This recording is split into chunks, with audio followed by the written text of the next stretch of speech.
planes de construcción de nuevas viviendas para muchos son grandes proyectos de futuro, inversiones personales, cambios de vida o la oportunidad de conocer otro ambiente. He visto uno de estos proyectos desde cero. Cerca de la zona donde resido han edificado una serie de chalés adosados de un estilo muy habitual que ahora se ve en los ensanches de muchos pueblos cercanos a grandes ciudades. Uno podría pensar, tendré nuevos vecinos, pero lo que mi mente dijo en ese momento fue, vienen buscando zona exterior y esos patios no reciben sol en todo el año. Estás escuchando Con G de Geo, un programa que acerca conceptos de energías renovables, eficiencia energética y toda la parte de la ingeniería orientada al cuidado del planeta. Un podcast ofrecido por la red Podcastidae.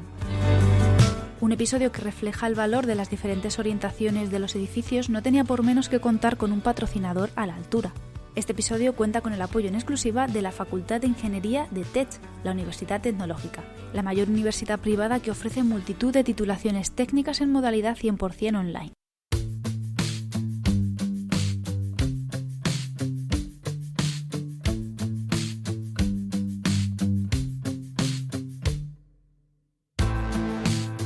En ingeniería se determina la orientación de un edificio midiendo el ángulo que forma su fachada principal respecto del norte geográfico, o en ocasiones también desde otro punto cardinal.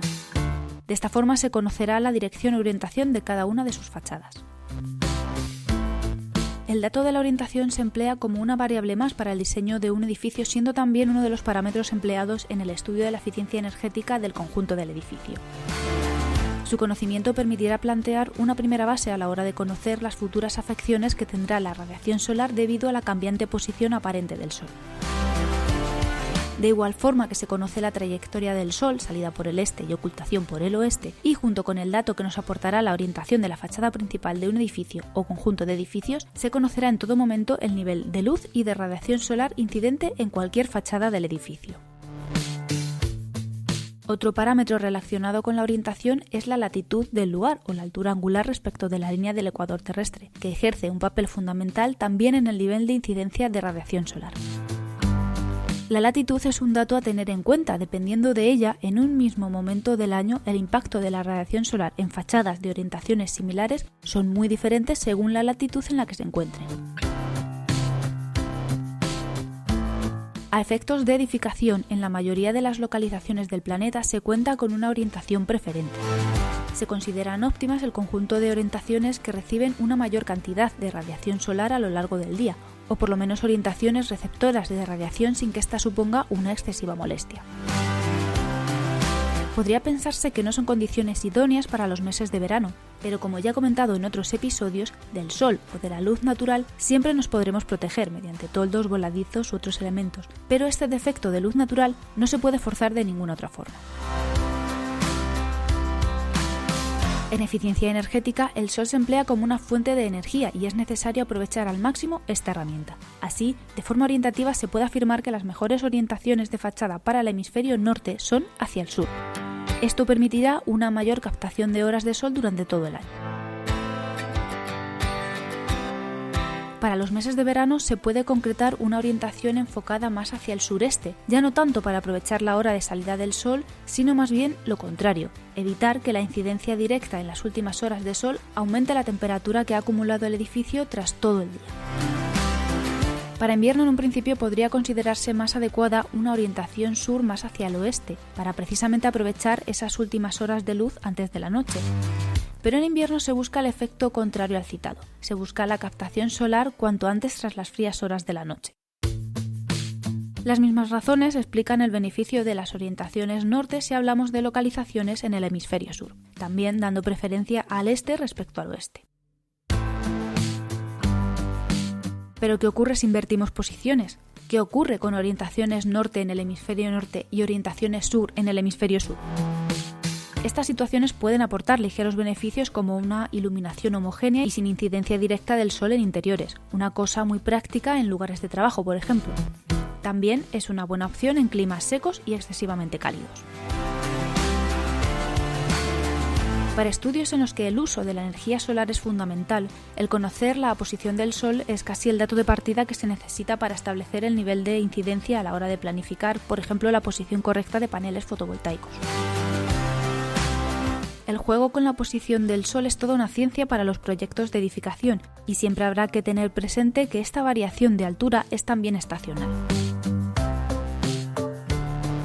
En localizaciones de latitudes elevadas, en cualquier hemisferio, la altura solar llega a su máximo estacional únicamente en un momento concreto del verano o del invierno, por lo que el resto de la estación, la altura será inferior. Un dato a tener muy en cuenta a la hora de plantear posición y tamaño de las diferentes protecciones solares. Para localizaciones ecuatoriales, más o menos 10 grados desde el ecuador terrestre, durante gran parte del día la incidencia de los rayos de sol es prácticamente vertical y casi se mantiene así durante todo el año. En estas latitudes se aprecia una diferencia aplicable a la construcción, y es que la orientación de mayor incidencia durante 6 meses seguidos será la dirección sur, y los 6 meses restantes la orientación de mayor incidencia será la norte. Tener esto en cuenta puede mejorar la experiencia a la hora de elegir bien los usos de los espacios interiores. Son muchos los factores a tener en cuenta al planificar una determinada orientación, teniendo también presentes factores como el clima, los obstáculos o el uso del edificio. Nos encontramos un importante hándicap en los efectos de la orientación de los edificios en ciudades, y es el urbanismo o la planificación del territorio. El diseño de estas planificaciones está enfocado a la organización y distribución de los espacios de una ciudad para su correcto funcionamiento, esto apoyado en gran parte en base a la cantidad de habitantes. El urbanismo ya impuesto no siempre beneficia a la hora de contar con una positiva opción de orientación. En situaciones muy concretas de diseños de edificios hay que tener presente el uso al que irá destinado. Al no poder forzar una determinada orientación, se deberán emplear otras estrategias para aportar herramientas energéticas partiendo de la orientación ya establecida. Esto puede ser el uso de materiales aislantes para zonas de umbría, un correcto diseño de protecciones solares o la distribución de estancias interiores según sea el uso del edificio. La recomendación bloguera en Con G de Geo.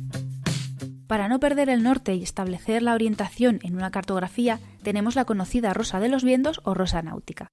Esta es una representación gráfica de todas las direcciones en las que está dividida la totalidad de la circunferencia que dibuja la línea del horizonte, o también llamada vuelta de horizonte.